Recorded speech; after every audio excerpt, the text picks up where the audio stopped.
So, Jean, in thinking about this project, when you first started, you had no idea that this would ultimately be more than a year long. It would encompass 2 houses and many acres of land, right? It's crazy what you did. Unbelievable. Completely unexpected. Mm-hmm. I moved up here in January 2011 to take care of my mother. She was ailing. We made plans to fix the house, to make it a little bit bigger, and also put in some features that would help her get around. I first started working with Jean on trying to make it a place where her mom could easily get around. Aging in place was a lot of the issues. So we took a look at the main house itself and then how it might be able to be expanded in order to meet some of her needs. It started off with just some renovations, but then as those started to become seen as far as how well that house was going to be able to function for her, then we went on to the next phase. The main part of the house stayed the same, and then we put additions on both ends. One to accommodate bedrooms and larger areas for the bedrooms, and then the other side for more of a family gathering area. The family room is beautiful. You have cathedral ceilings. It came out beautiful, and it overlooks this nice pond area. One Saturday morning, my mother said she saw the sign out on the driveway that the farm was for sale. So I got on the phone with Mary Ann, the owner down here, and I wanted to buy about an acre in back of my mother's house, just as a buffer. Right. But Mary Ann said that they had told her, don't split off any of the property, sell it as a unit. And we negotiated, and I bought the farm. So then, how does this project evolve? Now you've suddenly got 2 houses. So from November through till March, many of these workmen were all working down here at various stages, and they've got the farm all fixed up and ready to move in. They finally moved me out of the other house down here. While I was here, they worked on the other house. It was a multiple phases that all came together. The surprising part, I think, to many was how we took an old house like that, was able to expand both sides, and still maintain the character of the original house.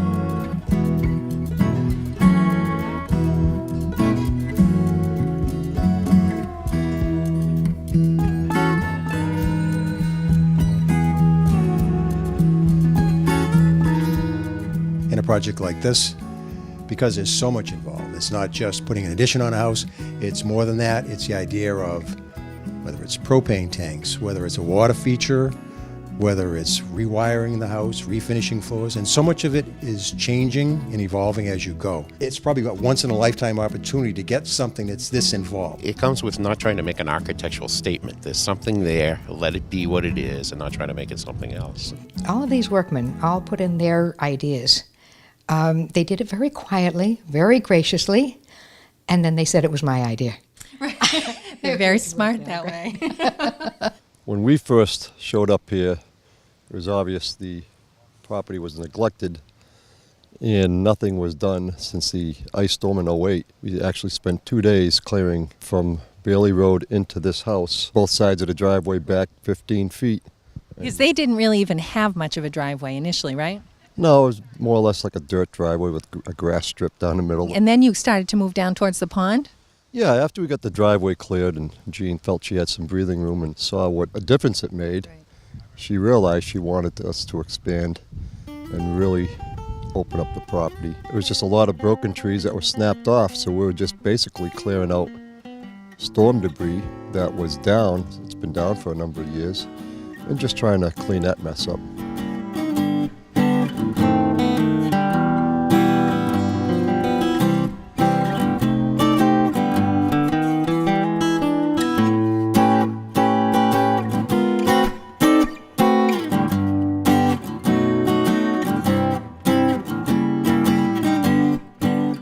So, Dale, you're with D. Lorraine Masonry. Correct. And you played a huge part in this project, didn't you? Tell me what you did.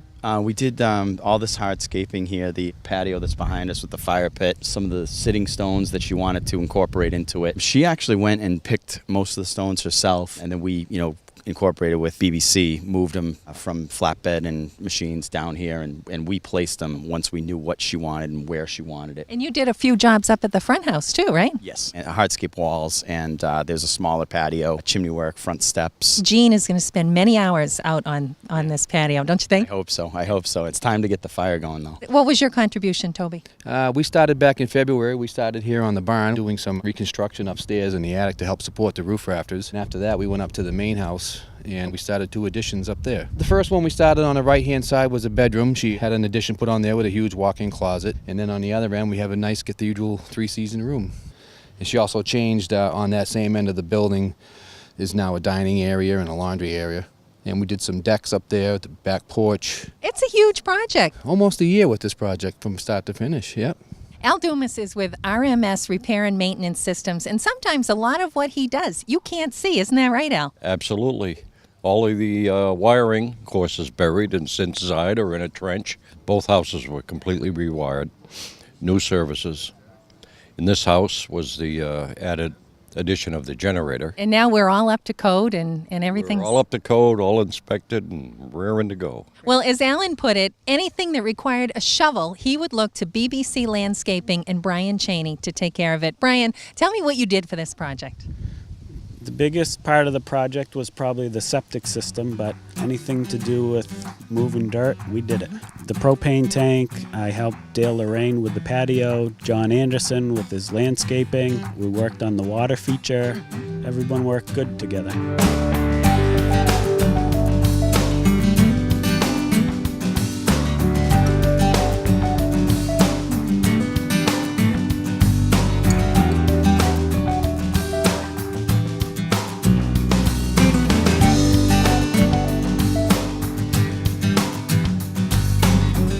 The plantings at both properties are absolutely beautiful, and it's all due to John Anderson of John Anderson Landscaping. You did a fantastic job. How do you even begin to do this? Jean was a great person to work with. She kind of just let me take the ball, and she told me a few plantings that she liked, what she wanted me to incorporate. When she gave me a list of what she wanted to do, we just kind of went to the nursery and started picking out things. A lot of ornamental grasses, because she loved ornamental grasses. We got some pines. Textures, trying to get different textures, different colors, different fragrances. It all comes together. These are just smaller shrubs here and ornamental grasses where you get some color and again, different textures up there by the waterfall. Most people know Wild Company for installing their irrigation system, but in this case, Matt Wild and his crew came in and they handled the lighting in this project. Matt, tell me what you did. Basically, we added some low voltage lighting for Jean's safety in traffic areas, and then tried to add some accent in certain areas to help enhance the landscape in the evening and just extend the enjoyment time for her. Well, and the waterfall is absolutely gorgeous. How do you decide where to put the lights? Right. Well, the main thing with the waterfall is you're trying to cast light into the pools of water so that you get a lot more reflective action. We used a series of uplighting and downlighting there, again, to enhance some of the landscape, but also just to cast more of a moonlight effect on the waterfall so that when you're out there, it felt like a full moon was kind of glistening on the water.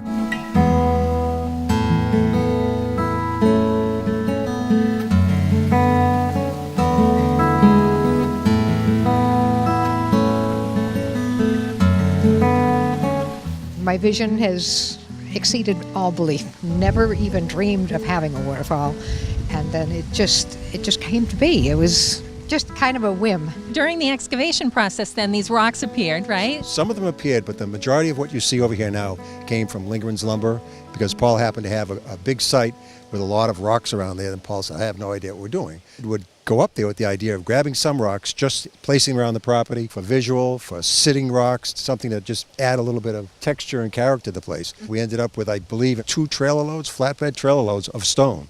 We dropped them off in this position, and as we piled them up in back of us here, I looked at it and I said, Jean, don't kill me. I can really picture a waterfall here. Had a pause, and I did think she was going to kill me, but she said, great idea. That's when I introduced the idea of having Mark from Sterling Greenery come over. The only thing we wanted was the bottom rock, which is shaped like a saucer, which worked out perfectly for the water to fall over. Once he saw that, Mark said, okay, we're going to start with that, and we're going to build our way back up the hill. And he did this within a day, sitting the rocks, the whole thing. Mark made it pretty easy. He would point to a rock and point to a spot where he wanted it, and we'd put it right in place. Started with a big hole right behind us here and a rubber liner and some pumps, and it all came together is what you see at the end of the day. It just lays itself right into landscape and it looks so natural.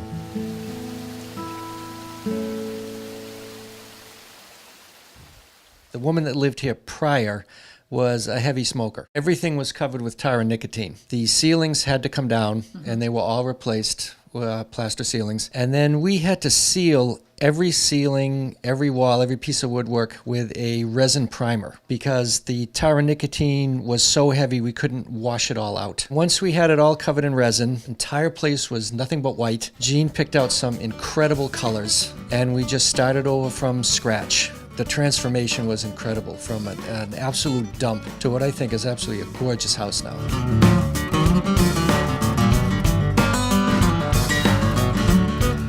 Jean wanted something special on her floor, and I thought about it and I suggested a forest lawn look with a lot of moss.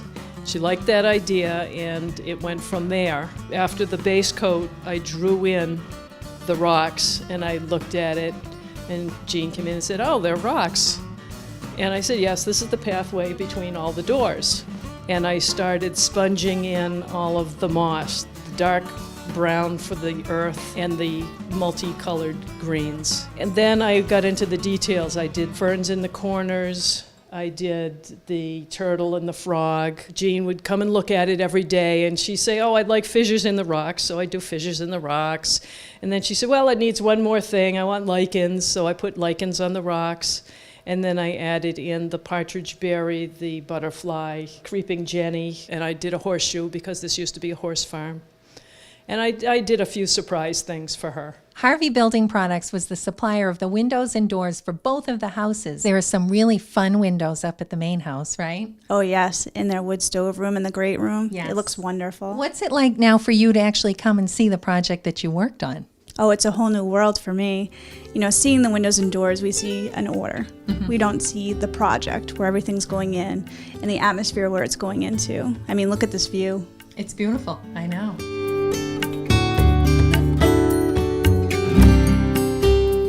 Alan has done incredible work here. He has brought together such a great group, mostly local people, and they have all been so accommodating, gracious, helpful, and it's wonderful.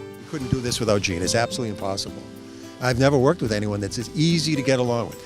Someone that's doing a job of this scope, it gets to the point where they become overwhelmed and it's almost like, what do I do next? I can't do this. It's impossible.